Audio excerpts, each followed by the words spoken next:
काल। तो जब आप काल सुनते हैं तो काल का मतलब हमारे दिमाग में कुछ और जाता है ना। तो काल का मतलब ही समय है। जैसे आपने घर में परिवार में से सुना होगा, कोई व्यक्ति बीमार हो बहुत ज़्यादा, वो मरने वाला है या कोई एक्सपायर हो गया है, तो लोग अक्सर आपने सुना होगा ना उसका काल आ गया था ना, उसका काल आ गया था, उसको कौन बचा सकता है। तो काल आने का मतलब क्या है? समय। तो लोग ऐसा समझते हैं काल मतलब कोई भैंसे पे बैठ के आया, यही धारणा बनती है ना हमारी।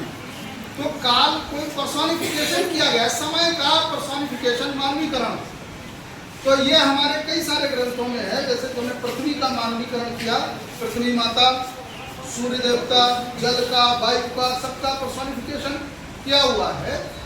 तो वैसे ही समय का पर्सोनिफिकेशन है हमारे ग्रंथों में। जैसे आपने रामायण में एक बात सुनी होगी, ये कहा गया रावण के विषय में कि रावण ने समय को बांध लिया था, जीत लिया था और अपने चारपाई से बांध लिया था काल को, है ना। काल को उसने अपने बस में कर लिया।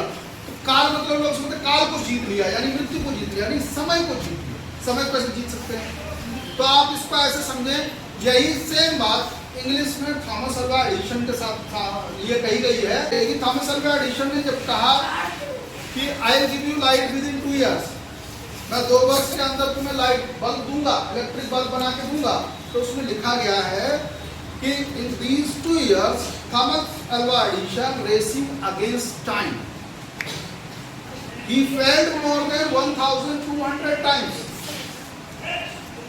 Racing against time. इन 2 सालों में थॉमस अल्वा एडिसन समय के विरुद्ध चल रहा था, विपरीत चल रहा था, यानी कि समय जितनी तेज चल रहा था, थॉमस अल्वा एडिसन उतनी ही तेजी के साथ काम कर रहा था। तो वही बात रावण के लिए। तो रावण ने जो अपने जीवन काल में शक्तियां अर्जित की, प्राप्त की, वो एक सामान्य पुरुष के लिए, मनुष्य के लिए अर्जित करना असंभव है। इसलिए कहा गया कि इतनी शक्तियां कोई कैसे अर्जित कर सकता है, यानी इतने समय में। इसलिए उसको कहा गया कि वो समय के विपरीत चल रहा था। समय जितनी तेज चल रहा था, रावण उससे भी तेज काम कर रहा था। भाई तपस्या करना मतलब हार्डवर्क, वो कठिन परिश्रम करे जा रहा था और नई नई शक्तियां प्राप्त किए जा रहे थे। इसलिए उसको लिखा गया। तो यहाँ पर आप इतना समझिए कि सिर्फ ये समय, काल कुछ और नहीं, काल समझ के टेंशन में नहीं जाना, है ना। अक्सर क्या है कि टेंस सुना तो टेंशन में चले गए। तो tense means time, nothing else. हाँ, ये लैटिन भाषा का एक शब्द है टेंस, उससे लिया गया है। तो टाइम है, टाइम 3 प्रकार का है। प्रेजेंट टेंस यानी वर्तमान काल, यानी वर्तमान का समय। तो पास्ट टेंस यानी भूतकाल, यानी जो बीत गया है वो समय। फिर फ्यूचर टेंस यानी आने वाला समय, भविष्य काल यानी जो अभी समय आएगा वो है। तो इसको आप रटना नहीं है, किताबों में आपने रट लिया कुछ सेंटेंसेस, उसके नियम बहुत ज्यादा, वो सब बात की बात है। पहले आप इतना समझ लें कि कोई बात आप जो कहते हैं दिन भर, जो काम आप करते हैं, ठीक है, वही काम को 3 भागों में डिवाइड किया। 3 ही समय है, इसके अतिरिक्त कोई नहीं है। चलो, तो जो काम आपने कल किया था वो किसमें चला गया? तेज बताइए। भूतकाल में, पास्ट टेंस में चला गया। तो जो काम अभी आप कर रहे हैं वो किसमें चला गया? वो वर्तमान का। जो काम आप कल करेंगे भविष्य। तो इतनी सी बात समझ में आ गई। अभी अगर इससे रिलेटेड कोई भी सेंटेंस लिखा हो तो आप समझ लेंगे कि ये किस काल का है। सिंपल सी बात है भैया, बात जब पता लग गई तो उसको समझने में कोई दिक्कत नहीं है ना। भाई ये बात वाक्य लिखा हुआ है, तो वाक्य क्या है? बातें ही तो हैं जो आप नॉर्मली बातें करते हो, वही तो वाक्य है। तो उसको लिख ही तो दिया जाता है। जैसे आपसे किसी ने पूछा कहाँ जा रहे हो, तो आप स्कूल के लिए आ रहे हैं, तो आपने कह दिया स्कूल जा रहे हैं। कई बार घर में होता होगा, आपने कपड़े पहने नए और आप कल निकलेंगे घर से, जैसे क्या करेंगे, कुटार आएंगे, तो ये कुटार के लिए निकले तो 2-4 लोग तो पूछ ही लेंगे। सहेलियाँ पूछ रही कहाँ जा रही हो, क्या बताओ? कुटार जा रहे हैं। तो ये बाकी तो हो गया। तो ये मैं कुटार जा रही हूँ, उसको आप लिखेंगे तो ऐसे तो लिखेंगे, तो यही वाक्य बन गया।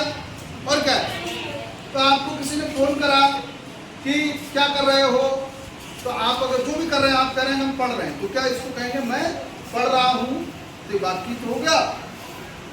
किसी ने कहा क्या कर रहे हो, है ना, खाना खा रहे हैं, तो मैं खाना खा रहा हूँ, तो वाक्य तो हो गया। जो डेली की बातें हैं तो वही तो वाक्य है। और उन्हीं बातों को हम कैसे करते हैं, समय क्या है, एक बात जो आप कहेंगे वो तो वर्तमान काल की होगी, या वो बात भूतकाल की होगी, या वो बात भविष्य काल की। भाई कोई 2 लोग 4 लोग 5 लोग बातें कर रहे हैं, दीपावली में क्या क्या किया था, तो सब बता रहे हैं कि हमने पटाखे छुड़ाए थे, हम वो वाला बम लाए थे, हमने वो किया था, हम ये वाली मिठाई लाए थे, है ना, हम जो है दीपावली में अपनी नानी के यहाँ गए थे, तो हमने ऐसा किया था, सब ये दीपावली बीत गई ना। अब उसकी जो हम चर्चा कर रहे हैं तो वो कौन सी किसमें चला गया, उसमें ना। अभी आप बात कर रहे हैं तो कुछ आने वाला है, मान लो अभी बड़ा त्योहार होली आने वाला है, समय है, लेकिन अभी से आप उसकी चर्चा कर रहे हैं। होली में क्या करेंगे, खेलेंगे, मस्ती करेंगे, नए कपड़े बनवाएंगे, इस बार हम कोट बनवाएंगे, इस बार हम कुर्ता बनवाएंगे, तो ये सब बातें जो हम करेंगे, तो आप होली की प्लानिंग कर रहे हैं, तो ये कौन सी बातें हो गई, भविष्य काल की। अभी आप वर्तमान में, अभी आप पढ़ रहे हैं, क्लास में बैठ करके क्या कर रहे हैं, पढ़ रहे हैं, है ना आप। तो ये क्या है, ये कौन सा काल हो गया, वर्तमान का मतलब जो अभी चल रहा। तो ये बात समझ में आ गई आपको, पीछे समझ गए, बताओ इसमें कोई कंफ्यूजन है, कोई बात के खुद में बोल के देखो। तो इसको क्या करना है, आपने खुद में बोलना है बातों को, पढ़ना बाद का काम है, समझ गए ना, वो बाद का काम है, किताब में देखेंगे। पहले अभी आप खुद में इसको बोलो, घर पे बोल के देखो, तुम घर पे जाओ शीशे के सामने बोल के देखो, खड़े होकर के, भूतकाल की बातें कौन सी होती हैं, कैसी होती हैं, वर्तमान की कैसी होती हैं, भविष्यकाल की कैसी होती हैं, ये सब बातें खुद से करो, घर में चर्चा करो, दोस्तों से चर्चा करो, आपस में चर्चा करो, है ना। तो आपको जो ज्ञान होगा वो प्रैक्टिकल होगा, वो रखने वाला नहीं होगा, और वो जो ज्ञान हो जाएगा तो आप कभी भूलेंगे नहीं, है ना। तो अभी ये सब प्रोसेस करना है, आपस में बैठ के आप बातें करते हो तो उन्हीं बातें ही करो, हम नहीं कह रहे बातें ना करो, बातें करो, है ना। बस उनको ऐसे करना जैसे मैंने बताया, तो ऐसे कर लो, तुम्हारे काम में आएंगे, है कि नहीं।